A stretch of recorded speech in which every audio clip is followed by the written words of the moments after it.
The snow didn't fall. It hovered, like it knew not to disturb the man already broken beneath it. Somewhere far from noise and names, a car lay upside down. He should have died there. But someone didn't let him. The world had gone silent the moment the tires skidded. One breath, one swerve, then nothing. Metal groaned as if mourning him. Steam hissed into the cold air.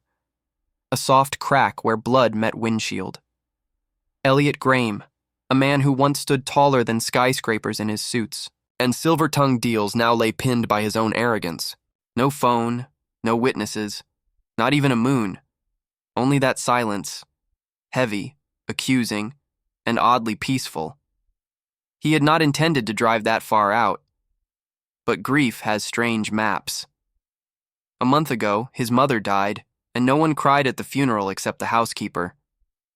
2 days ago, he signed a document that made him the majority owner of a biotech firm, but he felt nothing.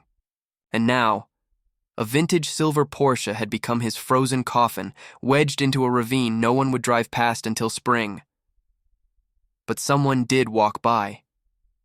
Bootsteps, slow, hesitant, then quicker. The crunching stopped near the crumpled metal. A woman's, breath caught like a prayer half swallowed. She didn't call out, just acted. Lena. She dropped her grocery bag, the eggs cracking into the snow. She climbed into the wreck like it was a womb she had to breach. Her hands were bare, her jacket too thin. The cold clung to her braids, glinting like wire.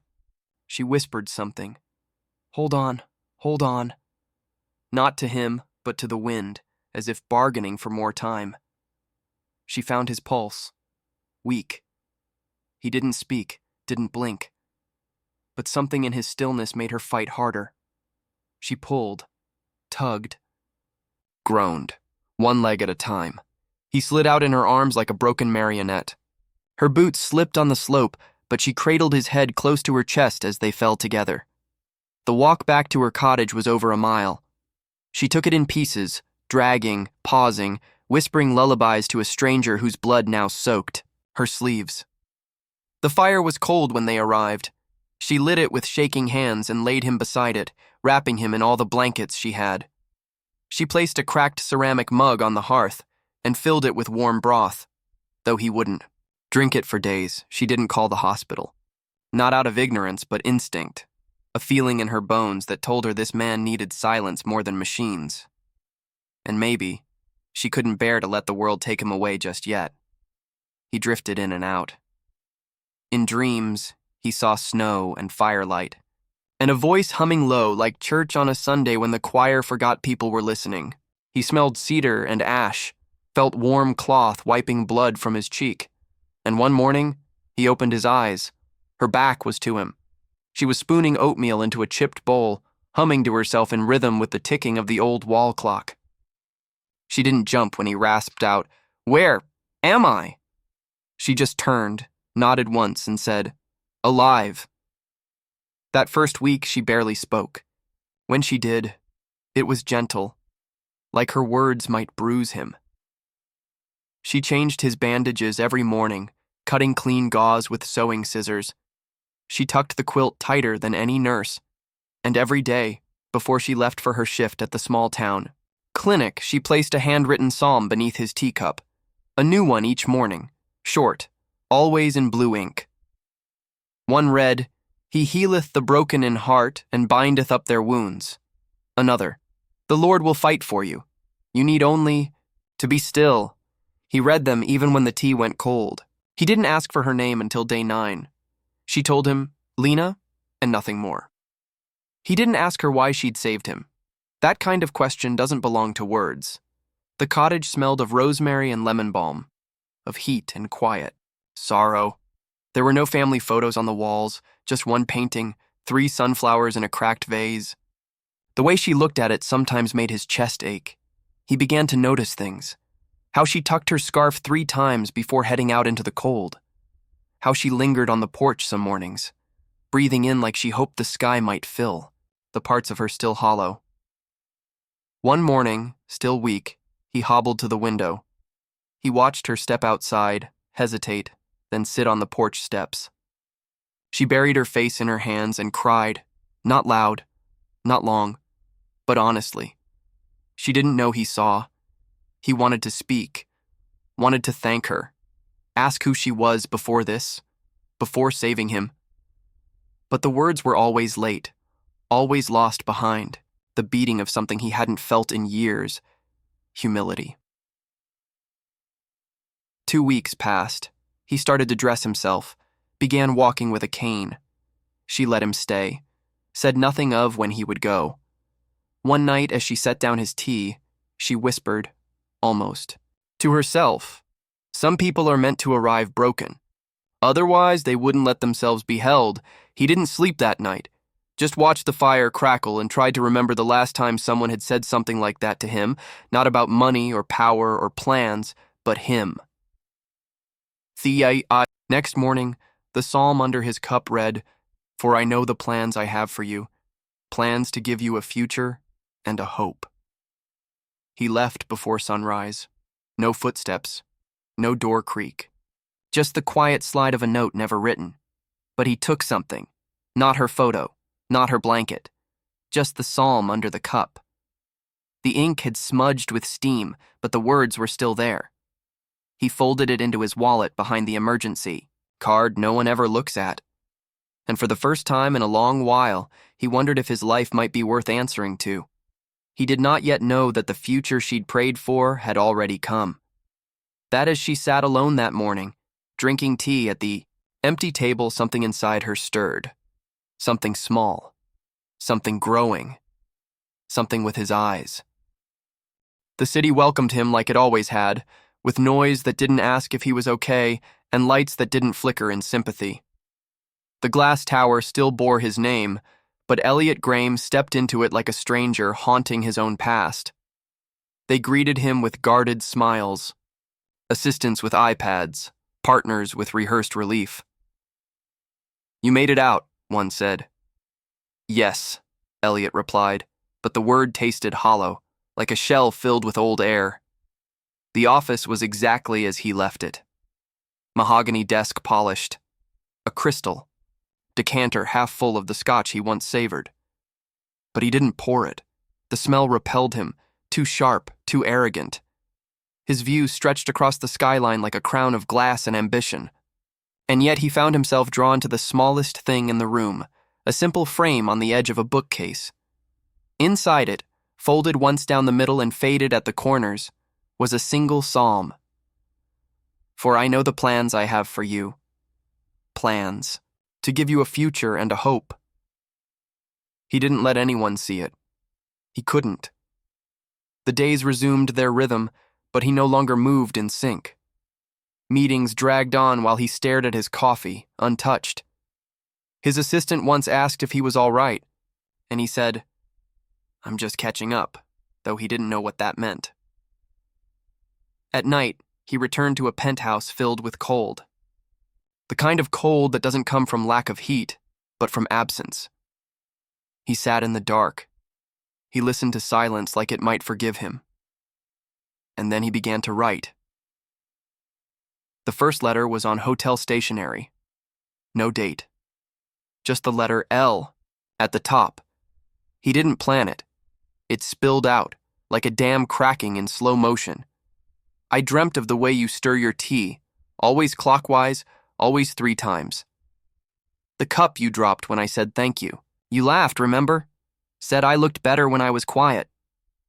Your coat smelled of cedar and snow. Sometimes when I walk through Central Park, I swear I smell it again." The letters came every few nights, never sent. He slid them into a drawer, beside the psalm. A private altar to a woman he wasn't sure he deserved to speak of. Weeks passed, then months. He turned 46 in silence. No party, just another letter. "You saved my body, but not my soul. I owe both." One day, he folded that line into a separate envelope. He wrote "Find her" on the outside and handed it to a private investigator. "No confrontation," he instructed. "Just find out if she's okay." The man didn't ask questions. Elliot paid well for silence. The weeks stretched again, thinner this time. Elliot wandered. He visited galleries without knowing what he was looking at. He watched churchgoers on Sunday mornings but never stepped inside. He stopped wearing ties. Started rereading the Psalms. Then one morning the man returned. The investigator. He didn't sit down. Just held out a thin folder. "She moved," he said. "No forwarding address. House is boarded up. But the neighbor gave me this." He handed over a photo. It was soft at the edges, like it had been thumbed, often Lena. Her hair was longer, tied back in a braid. Her smile was tired but full. In her arms were 3 small bundles, blankets with tiny fists poking out. One wore a green beanie, one was yawning, and one had his eyes. Elliot didn't speak. He looked at the photo, then again, as if something would change the third time. Then he fell to his knees. Not with a cry, not with fury. Just slowly, like his body couldn't carry the weight of what it now held. Triplets. His. He pressed the photo to his chest, like it might give him back the missing time. Had she known he would come back? Had she waited, even once? Did she hum to them the way she had to him? The investigator shifted, awkward. "Do you want me to keep looking?" Elliot shook his head. "No," he whispered. Then after a beat, "Yes, but gently." He spent the next night rereading every letter he'd written her. They felt different now, as if each one had been written through glass. He added a new one that evening. "If I'd known, I would have stayed. I would have built a cradle out of my hands and never let go. Do they know about me? Should they? You carried me out of a wreck and then you carried 3 lives alone. You were never just a woman. You were a world." He slid it into the drawer beside the others, but not before tracing her smile with his thumb. The city didn't change. The tower still sparkled at night. But inside Elliot Graham, something had cracked open. Not loudly, but deeply. He no longer felt like a man who'd been saved. He felt like a man still trying to deserve it. The house smelled of warm bread and baby powder, a scent that had come to mean peace for Lena. Not rest, never rest, but peace in the midst of motion. Crumbs scattered across the kitchen floor like memories. A bib dangled from a chair. Somewhere. In the back room, Elijah was humming to himself as he carefully lined up his socks on the windowsill, always left to right. Lena stood at the sink, elbows deep in soapy water, but her mind drifted far from dishes. It had been nearly 3 years since that night. The storm. The crash. The stranger. He hadn't told her much. Not his last name. Not his world. Just Elliot. And for reasons she didn't bother explaining to anyone, she'd never asked for more. Some people she believed were like storms. Loud, brief, but life-giving. You don't chase a storm. You hold what it gives you, then let it pass. Weeks after he disappeared at dawn, she learned she was pregnant.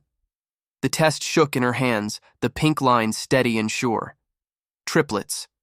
There was no phone number to call, no office to write, and if she was honest, no desire to reach out. She held her belly in those early weeks with wonder, not fear. If he was meant to come back, she'd whispered to her reflection, he will. But he didn't.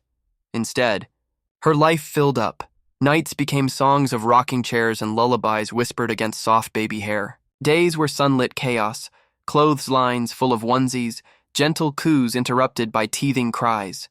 She named them without hesitation. Elijah, the quiet watcher. Etta, the one with lungs and a will that couldn't be swayed. Elias, the dreamer who reached for stars in his sleep. Each one carried some echo of him, Elliot's stillness, his unspoken depth. But they were hers, through and through. She'd taped the psalm beneath her fridge magnet the night she found out. The same one she used to tuck beneath his teacup. You are not alone. It became her lighthouse. She didn't do it all alone, though. Life, in its quiet kindness, sent her a village. Mrs. Camille from church brought casseroles every Sunday. Tara from the night shift at the clinic gifted her a double stroller, patched and loved. And then there was Mr. Cartwright, retired, widowed, and full of stories. He lived 2 houses down and began dropping by with little piano tunes on his lips and cookies in hand. "Mind if I teach the little ones music someday?" he'd asked. Lena had smiled. "As long as you don't mind toy drums in return." They'd become a family, not the kind you inherit, but the kind you build, week by week, gesture by gesture. And though she never said his name aloud, Elliot lived there, in the quiet folds of their daily rituals. She kept a box beneath her bed. Inside, the first ultrasound, 3 hospital bracelets, and 1 letter. She'd written it, in a flush of emotion one night when Elias had a fever and she felt the weight of doing this alone. "You don't know them," she wrote, "but they know you. They've never asked, but I think they feel it. I forgave you the day you left. You were never mine to keep, but they were. And they're everything." She folded the letter and slipped it into the drawer of a tiny music box. It played a quiet tune, one Elliot had once hummed under his breath while watching snowfall through her kitchen window. Sometimes, when she missed him without meaning to, she wound it just once. Let it play. And whispered to the stars, "If he ever comes back, he'll know." It was Christmas Eve, the night the wind changed. She had just finished placing the angel on top of their threadbare tree. The kids had helped decorate, Elijah, careful with placement, Etta boldly claiming the top section, Elias nestling near her with tired eyes. They were singing carols, off-key, with messy lyrics and more joy than precision. Outside, the snow had begun again. At the local church, the choir prepared their final rehearsals. The stained glass windows flickered with candlelight and laughter. Elliot stood just beyond the doorway. He had come to the town quietly, under no name, using only half of what the investigator had uncovered. He didn't plan to knock. He only wanted to see. The church glowed like an ember in the cold. Inside, he heard music, joyful and imperfect, and then a voice, small, bright. "Mommy, look. I remembered all the words this time." The little boy was maybe 5. His coat unzipped, hair curled gently at the edges. He looked up at the stained glass nativity and pointed with quiet awe, and Elliot stopped breathing. That voice, the shape of his chin, the way he tilted his head. It was Elijah, his son. He didn't enter, didn't announce himself. He stood in the snow, shoes sinking deeper with each breath as the children, his children, ran past the windows inside, hand in hand. And she was there. Lena. She hadn't changed, and yet everything about her radiated more light, more life. She bent down to tie Etta's shoe, brushed hair from Elias's eyes, and laughed at something Mr. Cartwright said. Elliot placed one gloved hand on the glass door. Didn't open it. He didn't know how to. He backed away slowly, heart pulsing in quiet grief and awe, until he reached the edge of the parking lot. The stars above seemed to shimmer with knowing. He looked up at them, then closed his eyes. Some people are meant to pass like storms, but sometimes they come back. The crocuses were the first to bloom. Small, stubborn streaks of purple and yellow breaking through the thawed soil like quiet promises. Lena's garden came back to life slowly, the same way she had, deliberate, patient, unassuming. She was on her knees in the dirt when the sound of careful footsteps reached her. She didn't look up right away. There were some things you could feel before you saw. The change in the air, the way the birds quieted for just a moment. The pull of memory strong enough to still her hands mid-dig. When she turned, he was there. Elliot stood at the gate, one hand on the latch, the other clutching something she couldn't yet see. He looked older, creased at the edges, eyes less guarded. But it was him. The man who'd vanished like a tide. And now, like one, returned. "You left?" she said. Not with venom, not with hurt dragged to the surface, just a fact spoken into the breeze. He nodded. I did. And somehow, that was enough. She stood and brushed the dirt from her knees. He stepped forward, slow, as if walking through a dream he didn't quite believe was real. There was silence for a while. The good kind. The old kind. Then he reached into his coat and brought out the psalm, creased, framed, still bearing the faint stain of the tea she used to pour for him. You wrote this, he said. She smiled softly and shook her head. I found it in a book once. I kept it on the fridge. He looked down. I found it in your kitchen. I think maybe it wrote us. That evening, the children found him first. He arrived not as a father, not as a ghost, but as a friend of Mama's. She told them his name, Elliot, and let them choose how to greet him. Etta was first. You're Sir Quiet, she declared, sizing him up with bold, curious eyes. Mama says people who don't talk much usually listen really well. Elijah watched him silently for almost 10 minutes before taking his hand and leading him to the backyard swing. Elias leaned his head on Elliot's shoulder while they sat by the piano, not saying a word. Mr. Cartwright watched it all from the porch and gave Elliot a small nod of approval. They've always had music in them, he said. Maybe now they know where it came from. The days passed in quiet, unfamiliar harmony. Elliot came back every Saturday, then Sundays too. He learned how to tie shoelaces again. Elijah preferred the loop-over-loop method. Etta double-knotted just to be defiant, and Elias always needed help with the second pull. He learned which one liked their apples peeled and which would cry if you touched the skin. He made peanut butter pancakes every morning he was there, even though Etta declared they weren't as good as Mama's but still edible. He read bedtime stories with a voice that softened each week, his old confidence replaced by something gentler. One afternoon, as the sun filtered through the kitchen blinds, Elias toddled over, climbed into Elliot's lap, and slipped something into his hand. The music box. He didn't open it until later, when the house was still. Sitting on the porch swing, surrounded by cricket sounds and fading light, he turned the key and let it play once. Then he lifted the lid and saw the folded paper inside. The letter. You don't know them, but they know you. They've never asked, but I think they feel it. I forgave you the day you left. You were never mine to keep. But they were, and they're everything. I never hated you. You gave me the greatest silence I've ever known, and it sang 3 names. Tears came without warning.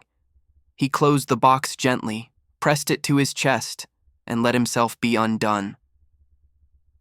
Spring turned to summer, then to the edge of fall. The children no longer asked why he was there. He simply was. A part of their week, their routine, their table. And Lena. Lena didn't ask for anything. She offered space and warmth and the same quiet steadiness she'd always had. They danced around the old ache with grace, never forcing the past to answer for itself. On the anniversary of the crash, he stayed later than usual. The fire crackled. The kids were tucked in, Elijah with his lamp, Etta with her stuffed lion, Elias curled in a blanket she'd sewn from old shirts. Lena poured tea, mint, and something floral. They sat across from each other on the floor, the silence no longer heavy, but rich. I came back for you, he said. She looked at him for a long moment. Then, we waited. Her voice broke only slightly on the last word. She reached for his hand. He took it. There were no grand speeches, no sweeping apologies, just this. 2 people with shared history, shared loss, and 3 sleeping children who somehow made them whole again. That night, for the first time, Elliot stayed. He tucked each child into bed, Elijah first, after double-checking the window. Latch like the boy always did. Then Etta, who insisted he tell her a story of when he was little. Elias last, who whispered, You smell like the trees. Downstairs, the fire dimmed to embers. Elliot knelt before it, alone for a moment. In his hands, the psalm. Beside him, the music box. He closed his eyes. "This is the life I didn't earn," he whispered. "But maybe, just maybe, I can learn how to live it." Outside, the night was quiet. Inside, a new kind of warmth had taken root. If this story touched you, subscribe or share where you're watching from. These stories matter. 1 year later, the lilac bushes along the white fence bloomed early. Spring clung to the air like soft perfume. The house on the corner of Chapel and Windrow, once half forgotten, was loud with life now. Elliot had learned the rhythm. He stood on the sidewalk, bent slightly at the knees, hands hovering near Elijah's back. The boy wobbled on his little bike, tongue poking out from concentration, eyes fixed forward. "Don't let go yet," Elijah said. "I already did," Elliot replied, voice warm. The bike surged ahead, straight and determined. Elliot didn't move, just watched. Elijah made it halfway down the block before skidding into the grass, laughing, triumphant. Elliot walked slowly, heart full and quiet. No suits, no glass towers, just dirt under his shoes and a small hand waiting to be high-fived. Back at the house, the piano notes floated out into the afternoon. Mr. Cartwright sat with Etta and Elias, guiding their little fingers across ivory keys. "Now again," he said, his voice kind but firm. Not perfect, but proud. Lena stood by the kitchen sink, elbow deep in soapy water.